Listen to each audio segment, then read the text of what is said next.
The following is brought to you by the Social Suplex Podcast Network. BWB, this is One Nation Radio. You better get it right. Rich Latta, James Boyd came to give them life. The Blackest Wrestling Podcast has come to kick all ass and drop it 6 feet if they kicking trash. Word, let me welcome y'all to something different. And if you dig it, man, you should let some friends listen. We be getting it in, that's on the regular, dude. Ravish and flow, but this shit rude. See, James don't rap, so I had to break it down. The whole network, man, we coming for the crown. Raps in the columns, I keep them both covered. Making the beats too, so the listeners can bump it. Hit us with the rating, yeah, I'm saying it's a 5. Before you hit it, talk, bob your head side to side. It's One Nation Radio, and this is the beginning. It's Rich, and I'm here with James. It's time to listen to One Nation. We got to unleash the power of the pyramid. This is Mike Sempervive from WrestlingObserver.com. Check me out on Wrestling Observer Live every day. And also check out your boys, Rich and James, on One Nation Radio. This is Kenny Omega. We're listening to One Nation Radio. Check it out, guys. These guys know what's up. Big Kenny Omega fans, that's all that counts to me. Goodbye and good night.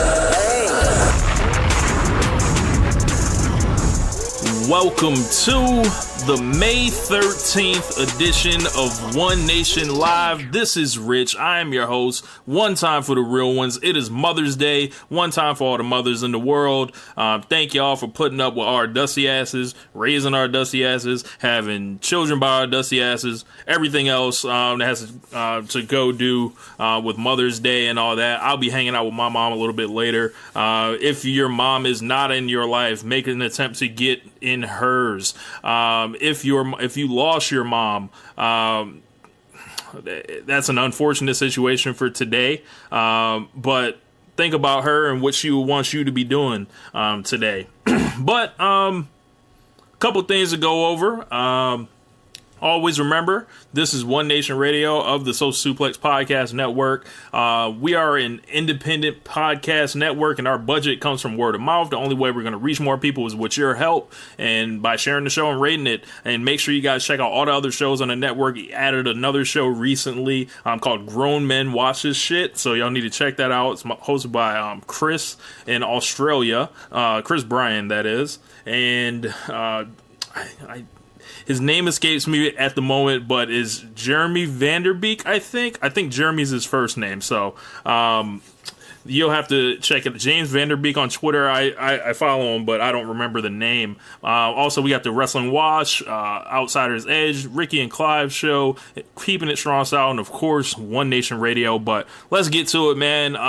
So I was just thinking about a couple things here today, and I just had a question for you guys, and it sounds like a good idea to me based on everything I've been seeing this year. Should Seth Rollins be the new top star in WWE? And if not, why? Because when I look at it, he has all the things you essentially would want from your top star. He's got the wrestling. Let's just take a look at what he's done this year on pay-per-view. He was in that tag team match at the Royal Rumble, so we'll give him a little bit of slack there. But he had the awesome lead up going up to the Elimination Chamber with the matches against John Cena, Roman Reigns, and Elias in the Gauntlet match, where he wrestled for like 65 minutes or some shit. He was awesome in the opener WrestleMania. He's the new Intercontinental Champion. He had that classic with The Miz last week. This guy's firing on another level right now. And what's happening is, you know, when you have those type of knee injuries and everything like that, it kind of takes you a while, no matter what, to get back to that form. Regardless of what the doctors say, hey, you're good to go to run out there. There's still something up top that I felt like was affecting Rollins for a couple years. And he was, and I, had come on this show many times, and I was like, well, he's kind of like a pitcher that used to throw 100, but now he throws like 96 or 95. And I don't know if he's going to have to start developing the off-speed stuff. But what we're seeing here is a magnificent return to form with Seth Rollins, because this dude has decided, you know what, I'm a babyface now. The crowd is rooting for me, and I'm about to show out. And that's what he's been doing all year thus far. I think he's been the Wrestler of the Year in WWE. And of course, like this dude has been around forever, essentially, like since 2012. He's gone through many character changes, and he has the crowd supporting him. Whether he's a heel, he gets the right reaction. Whether he's the babyface, he's now figured that out to where he is getting the right reaction. You know, when it comes to the crowd support, he's not someone that you have to worry about sending out there and the whole building getting hijacked. Rollins has people into him by his performance and also by who he is, because once they closed that loophole of him with Dean Ambrose, there was nothing else to hold over Seth Rollins' head. You know, he had to get through the Triple H thing where he had to be made to look a certain way.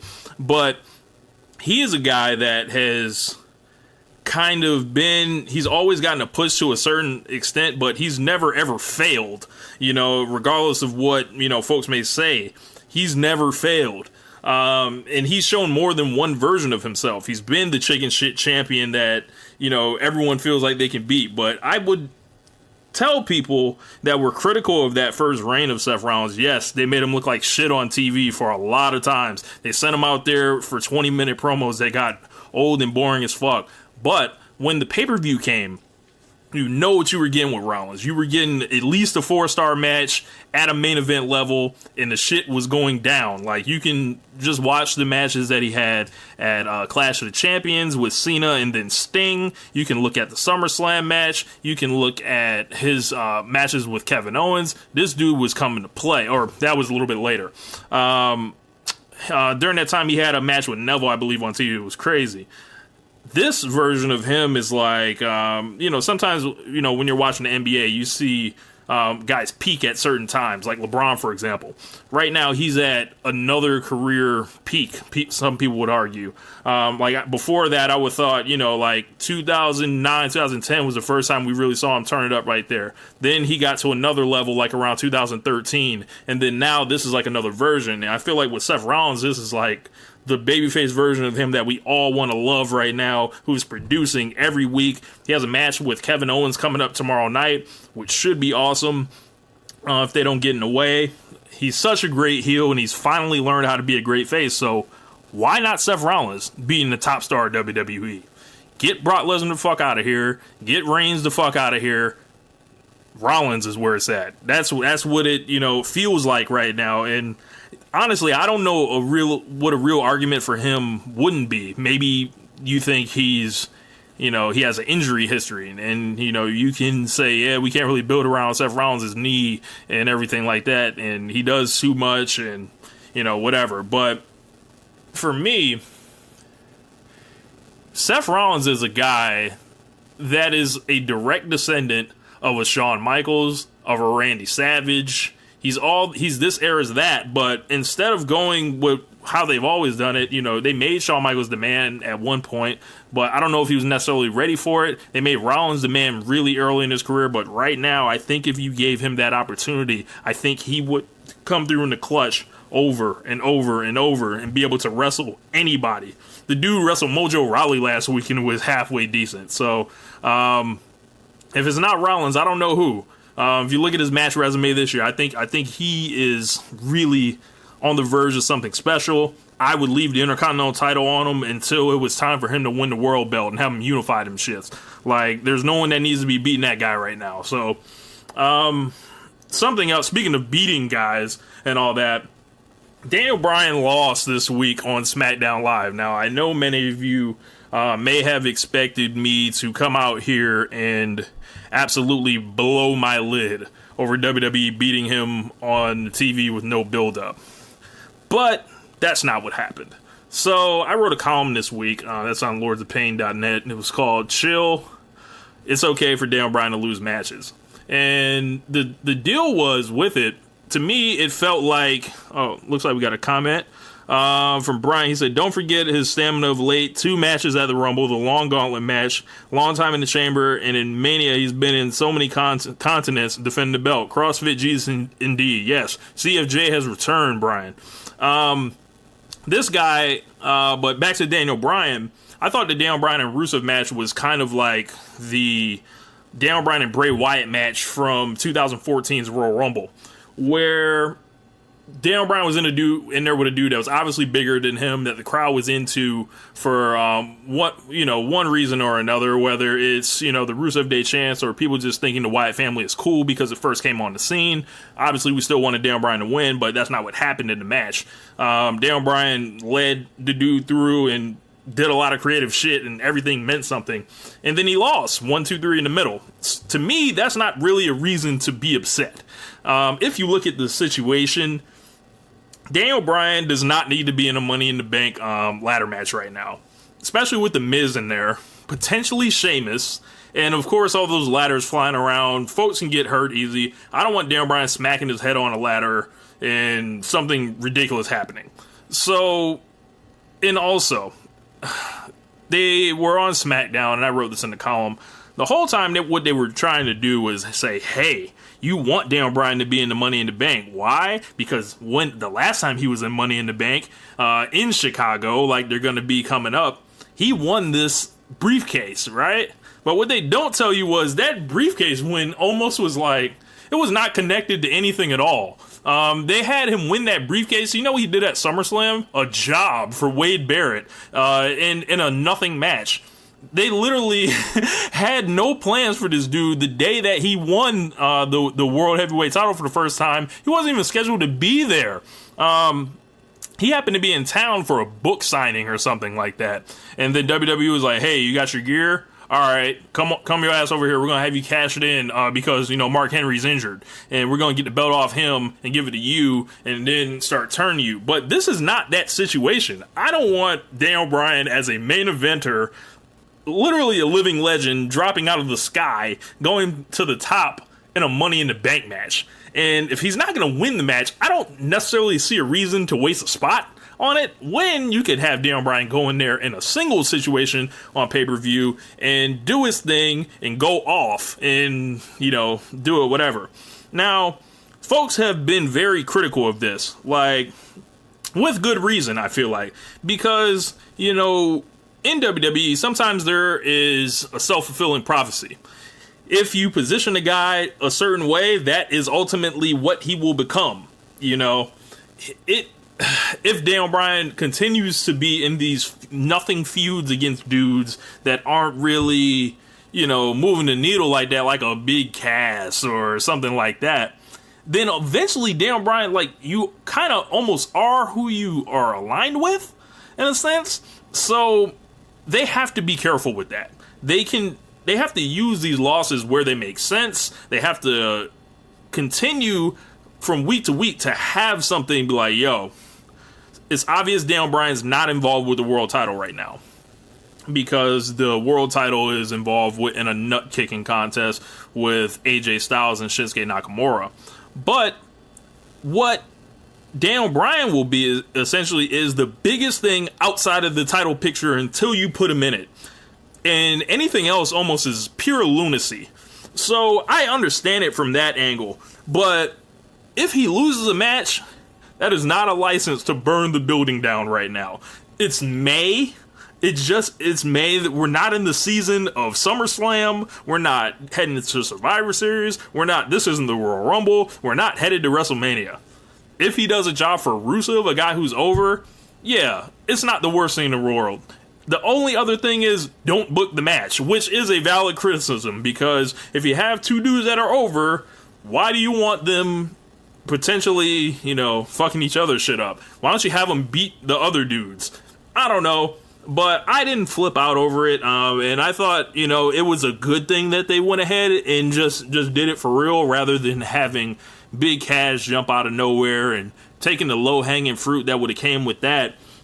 Because I always wanted to see Bryan versus Rusev because Daniel Bryan is good wrestling these big husky motherfuckers. Like something about the way he strikes and all that, it just works. Like he can wrestle, like if you put him in there with Rollins or AJ, that's like one thing. But when he wrestles, he's a guy that excels wrestling these guys that you don't think necessarily have the chops in the ring like that. So I don't know, man. Like it's such a sensitive thing with Daniel Bryan because he's such a star. He's so beloved, and you don't obviously, think that he should lose ever at this rate. Like when you're that over, I think they just have to be smart. Don't get in the habit of beating them like a drum, because, you know, this cannot be a trend. Because if you do that, then Daniel Bryan will just walk on your ass, and I'll be like, sure, leave. Like, his contract comes up in September. I haven't heard anything that he's re-signed anything. So I think this is a good, you know, summer and chance for Daniel Bryan to just pretty much fill them out, you know. Have him come out there and say, hey, you know, let's see how you treat me. You know, what plans do you got for me? And then if they're like, you know, we really ain't got shit for you, we're just going to use you to put dudes over. Nah, bro. Go to New Japan. Go wrestle Matt Riddle. Go fight Suzuki. Go fight Okada. Go fight Omega. Go fight everybody. Because he's going to be so much hotter on the outside than being, you know, positioned to wrestle big cats. So I think they need to, as I mentioned, just be careful with that and use those losses where they can, rather than using those losses because it's just something to do. So, see what we got. We got, shout out to everybody tuned in and listening. Looks like we had Ben in the building. We had Dylan. We had Dion, Omar, Bryan, and Nick right now. So, let's see. The only other thing that about the Daniel Bryan stuff, we've been here before. And I'm just going to read an excerpt from the column. If I haven't convinced you yet, think of it like this. Daniel Bryan's entire career has been a roller coaster.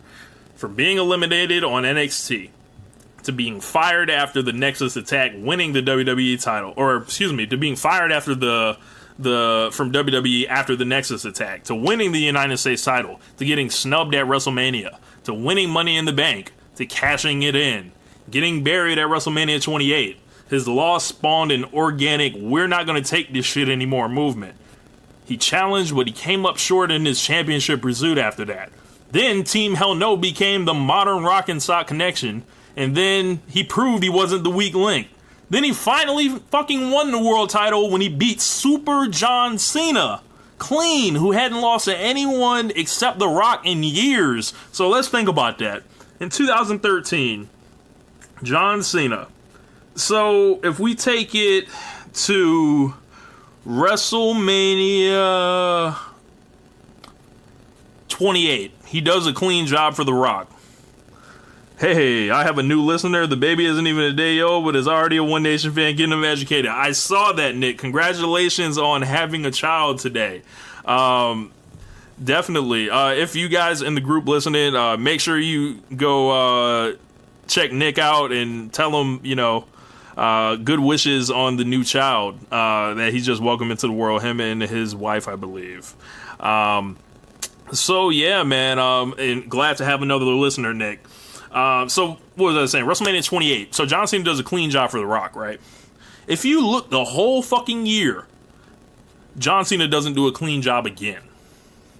Not to CM Punk, not to Alberto Del Rio, not to Randy Orton. When he loses kind of in a TLC match, so he didn't get pinned or anything. So he went from WrestleMania 28 to SummerSlam of 2013 before somebody beat him. This is the guy that Daniel Bryan went over on. So, and then after he goes over on that, he loses the belt immediately. So that put him in motion to author the greatest storyline that most of us have ever seen. From post SummerSlam 2013 to WrestleMania 30. He lost it all due to injury, essentially after WrestleMania 30 happens. And when I say lost it all, I mean he loses his father. He loses his chance to compete. He loses his belt after that. And essentially he loses a whole half a calendar year that he could have spent, you know, enjoying the fruits and, you know, showing that he was the man, like Goldberg, how Bobby Heenan used to say, the man. Like, that was Daniel Bryan. So, after that, he comes back, and then he gets screwed out of, like, multiple Royal Rumble wins in this process that should have been his. He put over a guy that WWE chose over him in a classic. He won a title at WrestleMania. got injured, lost everything again, loses his career for good this time. And this time it's because of concussions, and he loses the IC title again. He has to leave it in the middle of the ring. Then he gets forced, into nearly a 3-year retirement, while all his fans never really lost faith in him. I promise, losing to Rusev on SmackDown in a Money in the Bank qualifying match is not the end of the world, everybody. If you are a ride or die Daniel Bryan fan, you've been here before, we will probably be there again. It will probably get worse before it gets better. But just try to remember what it feels like to be a Daniel Bryan fan. When these feuds are hitting, they're hitting like nothing else in wrestling. And I think that they will do the right thing with him over the summer. Because if not, I will be the first one advocating for Daniel Bryan to walk on their ass.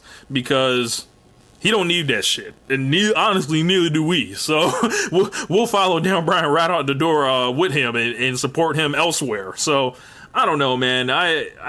It's a thing right now to kind of give WWE hell, and let's not act like they haven't deserved it, because Backlash was a motherfucking disaster on all levels. Essentially, past the first 25 minutes, the folks walking out the building, to a literal 1-star main event happening, the women's divisions, which we're going to talk about in a minute, mailing in 1-star performances, Braun Strowman starting to look extra regular, Bobby Lashley is out here just kind of here, and then of course the nut kicking. So we got more to talk about, but fuck it, let's just get into it now. The women's division. So I'm noticing a couple things, and this has been something that I've been banging on ever since probably about a year ago now. When Alexa Bliss started her ascent to being the top star in the division and being positioned as such. Actually, let's go through a couple comments. Nicholas says, I hope they do right with Daniel Bryan. I think WWE will, just because it will make the money. I can't trust them to do it for natural reasons. I feel you, man, because the thing with WWE is they have so much fucking money right now where they're bulletproof from all decisions. It doesn't matter, and it's almost kind of disheartening, and it's almost like, how do we even talk about this stuff? Because none of it literally matters, because they're going to keep making money, and that CM Punk promo keeps ringing true. It's like they're going to make money despite themselves. They could be making so much more money. I don't know. When we come at this stuff, especially on my podcast, it is from a point of critical, analysis, and being the voice of the fans, trying to say, hey, we want to see the best for the wrestling company that we've all grew up watching. It's not just roll over and take it. It's not just, hey, if you don't like it, turn it off. No, we haven't watched this shit for this long for it to just fall into the fucking ocean creatively and become something unrecognizable. So us offering these critiques are from a place of passion, from a place of love, and also a place of yo, get y'all shit together. If you never had a friend keep it a buck with you, you don't really have friends. And we're WWE's friends in this case. We're keeping it a buck with them. Yo, this shit y'all doing, this is whack. Y'all need to clean this shit up. So, and that's kind of our role in this thing. What's up, Kiara? But yeah, let's get back to these women's divisions. So, our champions right now are Nia Jax and Carmella. Nia Jax on Raw, Carmella on SmackDown. I don't know where to begin. So, I think the time has come. And if it hasn't come already, it's going to happen soon. People are going to turn on Nia Jax. What up, Ricky? Celtics and Cavs. Who you got game 1? Let me know. Nia Jax, when they met her, cut that corporate ass, unseasoned promo. It was just the epitome of corporate speak, which just loses any regular person that's watching this. Whether you're a hardcore person, whether you're a person just tuning in, be like, hold on, that doesn't sound right. That doesn't sound natural. That doesn't actually sound like the person that would be saying this. Carmella, she's just not good. Like, flat out.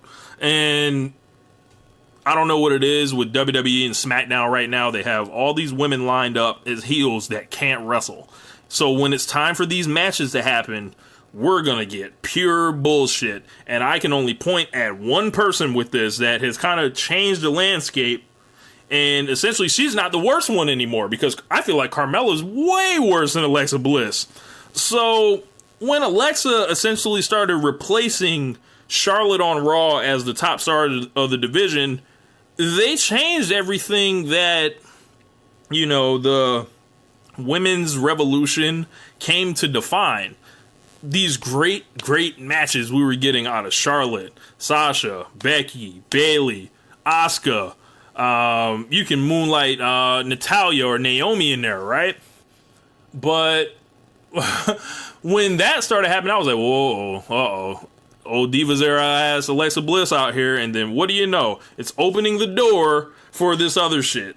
So when Carmella comes out here with these 1-star matches on pay-per-view with Charlotte, I can only blame, you know, I don't know who to blame in this sense, but it just sucks. And I don't want to see this shit. This is awful. They need to find a way to get the belt off of her.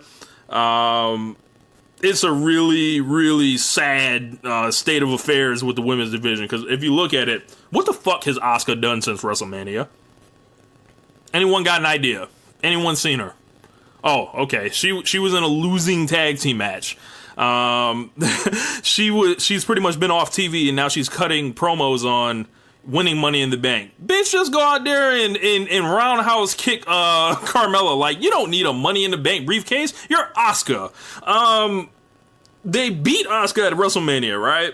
They give the streak to Charlotte. The next pay-per-view, Charlotte comes out here and loses to Carmella clean.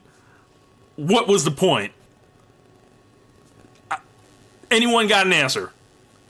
I don't know, man. Like, I think Carmella is a bad decision. And I think these matches and this shit's only gonna get worse. And I'm gonna be here letting y'all know, like, hey, y'all still riding with this shit? If you were Sasha Banks during that pay-per-view, you must have been furious. If you were Bayley watching that, knowing you were on the pre-show, you must have been furious. If you were Asuka, you must have been furious watching Charlotte and Carmella.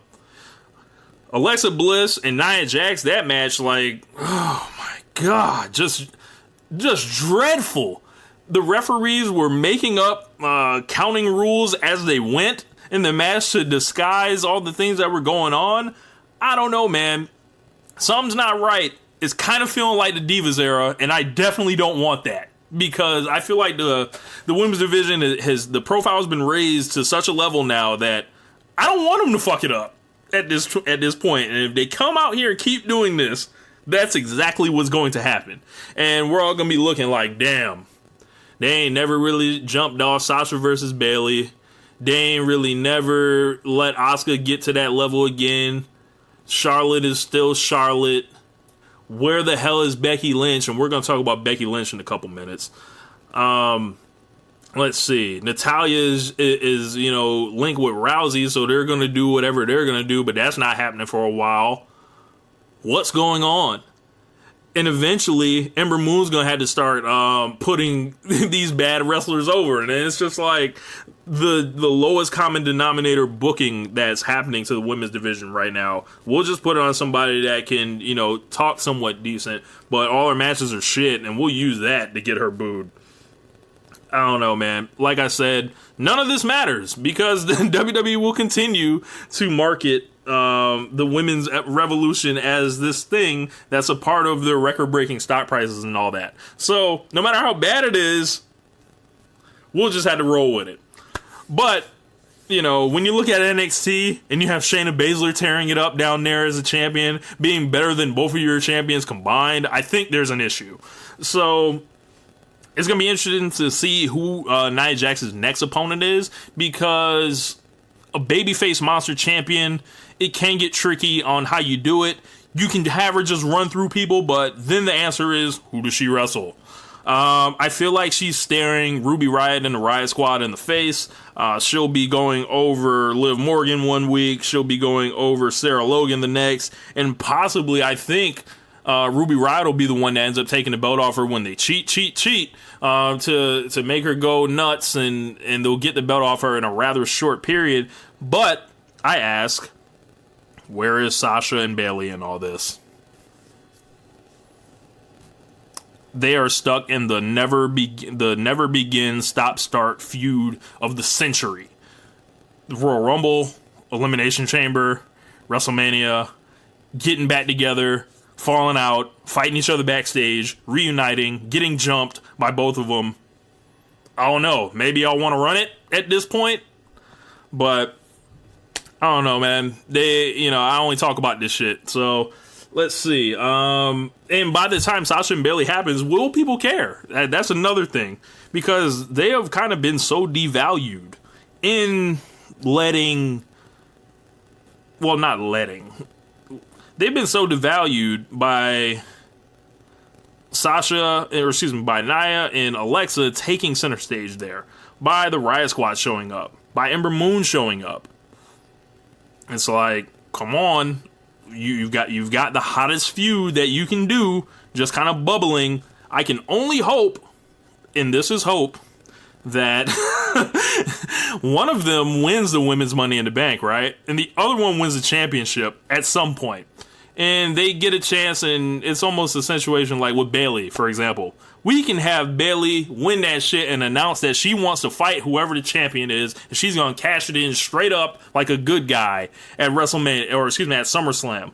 And maybe she gets the belt off of, Ruby Riott, who can be a transitional champion, who can drop it to Sasha Banks, and then they go back to Brooklyn with Sasha versus Bayley. And I say that because it is still a long time before we get there.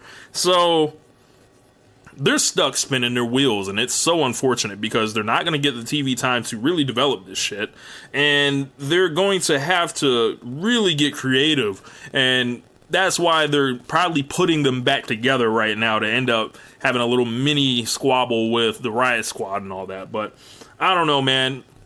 Becky Lynch, something's happening, everybody. And I came on the show last week saying, yo, the heel women wrestlers are so weak on SmackDown, right? She's clearly behind Charlotte, Asuka, and arguably Naomi at this point. But they're focusing on her a little too much. I think Becky Lynch is going to be turning, and I think they need to make it actually important. So I'd actually keep going with this. Bring her to Money in the Bank. Let her get screwed. Let her just keep losing, because that's all they seem to know how to do with Becky Lynch, is just beat her. And with Becky Lynch, this will also go down as another failed babyface from NXT that people love and want to cheer for, that you have to fucking turn. Joining Shinsuke Nakamura. Joining Sami Zayn.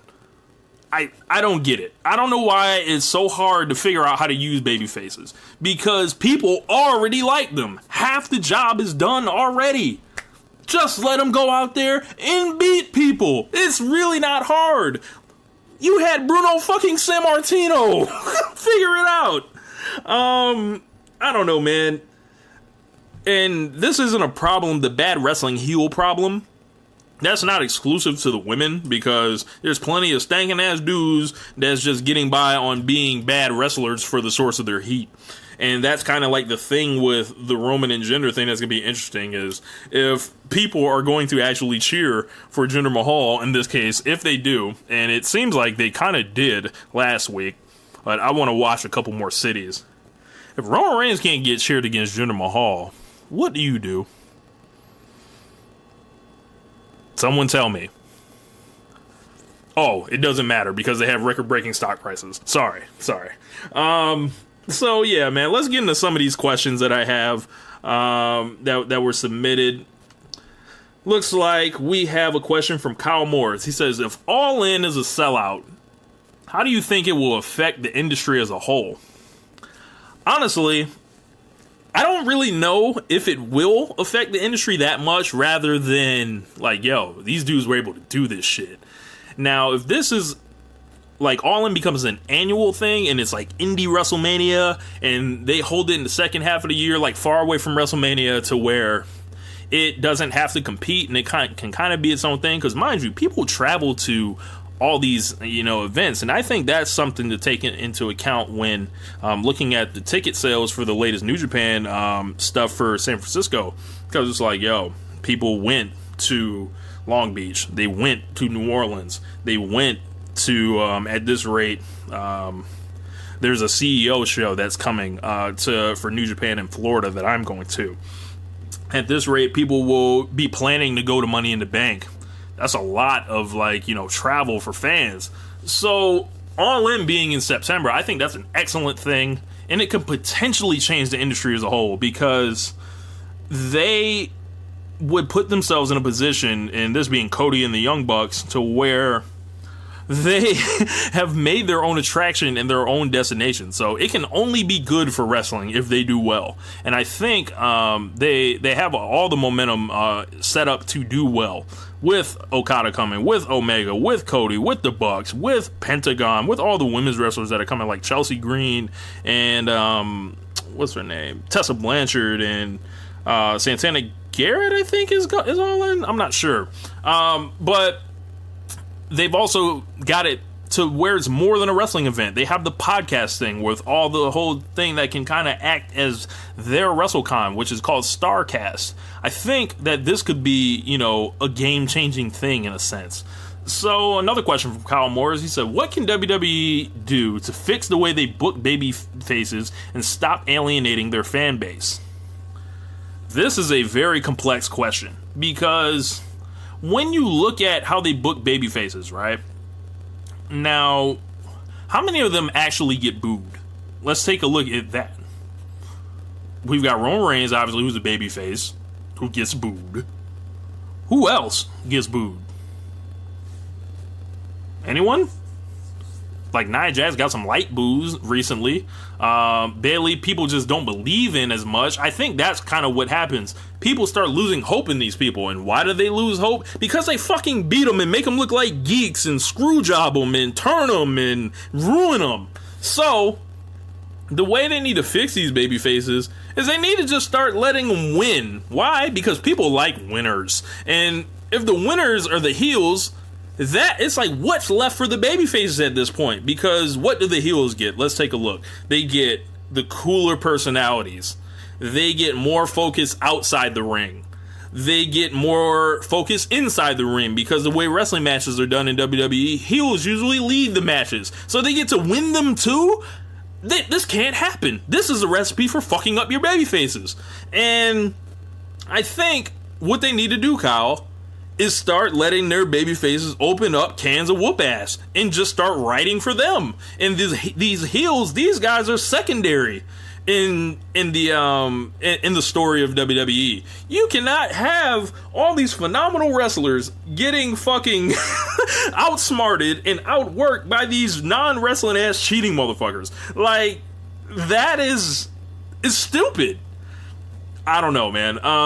So I don't think they have a problem in getting a lot of them cheered. I think what happens is folks just lose faith in them, and then the office loses faith in them. Like, oh yeah, we can't ever really go with Sami Zayn. No, you could have went with Sami Zayn. You could have just let him win and have great matches. Why? Because I've seen it work before. I don't know, man. And Bayley's also on that list from NXT, which I think they may eventually turn and say, oh, well, it just didn't work for whatever reason. Y'all fucked it up. So, and this leads into our next question from Nick. Why do you think WWE mishandles a lot of the NXT call-ups? I think that they try to reinvent the wheel with it. They're like, yeah, we did it in NXT, but we have to tell the story for our audience. And our, meaning Vince McMahon, saying that stuff. If you look at Ember Moon right now, she kind of feels like she's just in the middle to me, because if you're not in the title picture, essentially as a woman, you kind of don't have any room to do anything. And I feel like Asuka's kind of in the same boat right now. If we look at the men's side, you know, Drew McIntyre's in a tag team. I think the only reason he's in a tag team right now is because they don't want to show their hand that early with him. I don't know why Almas hasn't shown up until what will be this week. I mean, that's fine. You know, it just feels like they don't have a real plan for a lot of these folks when they call them up. We'll just coast on the fact that we have a debuting superstar. Like, they didn't let Nakamura really show up or have anything meaningful for over a month by that time. And they're kind of heading that way with Almas. I'll reserve judgment till I see what he actually does. But if he comes out here and he's wrestling jobbers and not really focused on anything, we're going to have an issue. I feel like him and Daniel Bryan should be a match that happens relatively soon or later. Like, whether you want him to beat Daniel Bryan or whether you want Daniel Bryan to defeat him in a great match. Both of those options work with me. I think WWE gets in a position where Vince is like, I can't have this NXT group just coming in and bum rushing my main roster, because I've pushed them, I've spent these amount of marketing dollars on these folks, and I plan to integrate these folks in when I can, but not yet. Like, I don't want to commit to any of them yet because I don't trust them for whatever reason, and that's like me speaking as Vince. So, Ricky had a good question. He said, 5 years from now, who will be the biggest star in WWE? That's an amazing question, because when you say who's a big star in WWE, let's take a look at who the big stars are now. You got Brock Lesnar, you got John Cena, you got Ronda Rousey, you got maybe Roman Reigns, you've got Daniel Bryan, you've got Triple H. So maybe you got Seth Rollins, because he got a really good reception over in Saudi Arabia. Maybe their next the biggest star from now isn't on the roster. I don't know. That's a really tough question. If it was me, like I said earlier in the show, I would put the house behind Seth Rollins right now, because he's so versatile. He can do so many things, and he's essentially your guy now. Seth Rollins is a WWE guy, and he's come back from injury. He's shown an ability to get over both ways. What's not to love about Rollins? He's still youthful. So, disregarding them getting like Kenny Omega or Matt Riddle or something like that, I think you're going to be looking at Reigns if they keep pushing him the way that they are. If they give him like 8 straight WrestleMania main events, it would kind of be hard not to be a star at that point, right? You got Roman Reigns, Seth Rollins, possibly like Omega, Riddle, or maybe Bryan if he stays and they do the right things with him and the energy that his ascension will create again. I don't see Lesnar sticking around that long. Triple H is going to be really old by that point. Cena will probably be on a once-a-year schedule. I don't really see him, being that kind of, star. But you're looking at a couple guys. Bryan, Rollins, Reigns, maybe Drew McIntyre, because he's young also, and they like the way he looks and all that. So, last question. Does WWE hurt themselves long-term by not letting people get over naturally when they start, and this is from Nicholas Guerrero, does WWE hurt themselves long-term by not letting people get over naturally, or when they start getting momentum, killing it? For example, Braun, Rusev. I think what happens is when they fail to capitalize on this momentum, they always try to manufacture it later, and it's never the same. So yes, it does hurt them long term. Had they gone with Dean Ambrose, going into WrestleMania 32 to win a world title or do something like that, that would have felt so much better than him cashing that shit in like 4 months later.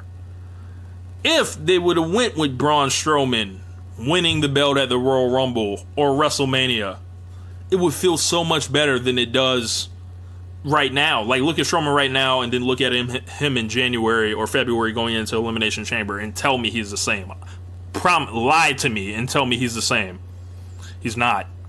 Because he's been doing these whole nothing tag team matches with Bobby Lashley while kind of waiting for the next real thing to develop for him. This is, like, for example, Elias is over right now. It's been an open secret. Elias, not my cup of tea. The whole thing, like the fake rock concerts and below average wrestling, not really my deal. But this guy's over. So what do they do to him? They have him get his ass whooped like a geek at WrestleMania. They have his segments get hijacked. And they did this whole 20-minute deal at the Backlash show where he ends up taking the move of Bobby Roode, who's not a star in the future, who's really not much of anything aside from an entrance and a catchphrase. Elias has so much more going for him instead of Roode, and what do they want to do? They want to kind of divert him towards Roode and not let him wrestle. They need to take advantage of this guy. And what they need to do is get him in there with the best wrestlers. Like, I think Elias and Seth Rollins need to fight at some point this year. And we need to really see if Elias can rise to the occasion and convert somebody like me. Because he's got everyone else. It feels like he has something around him that folks are digging. And I don't know I can't quite put my finger on it, but he has the size, he has a look, and he has a gimmick. So if he can get the wrestling there too, maybe you got a big star. But WWE will go ahead and just let people be over the way they want them over, rather than giving in to a Rusev or a Braun. There is no reason. Now, Rusev just got his big win this week against Daniel Bryan, right? That comes after how long? That comes after not giving him the tag team titles with Aiden English back in December. That comes after not letting him go deep into the Royal Rumble. That comes after not letting him get into the Elimination Chamber. Excuse me, not the Elimination Chamber, the 6-man match, and beating him with Shinsuke Nakamura and trying to redirect Rusev's energy to Nakamura. That comes after inserting him into the United States title match just to beat him with Jinder Mahal, who promptly loses the belt 8 days later. And that comes after never turning him babyface that entire time. Despite what it felt like, because it did feel like he was babyface for a little bit, but he really wasn't. So and that also comes after him literally getting put in a coffin by The Undertaker, which signaled his burial. So now that you want to give Rusev this big win, it's like, great, cool. He's in the Money in the Bank match. Is he going to win that too? Because if not, that win was for nothing. So I think they get themselves in trouble a lot. And what happens is they just end up in these situations where it's like, shit, we don't have anybody ready, when you could have had 3 or 4 guys ready at this point. But they're so one-track minded in a sense, and that's how we end up going into WrestleMania. And it's like, wow, everyone's got a kind of chance, like everyone else's chance seemed like it was, they were getting hot at all these other times, but when it comes to WrestleMania, they're not prominently positioned, and they all got to fall in line behind Roman Reigns. So they kind of miss it. They miss the wave on a lot of folks. And honestly, I think it's good for them to miss the wave. Why? Because if they can just snap their fingers and heat somebody up, right, then they have way too much control. And that's just not an era that we live in anymore. Because, in my opinion, the best kind of reactions come from WWE kind of dangling it in front of our face and us pouncing on it like, yes, that's what we want. Not, here, you want this, you want this, you want this.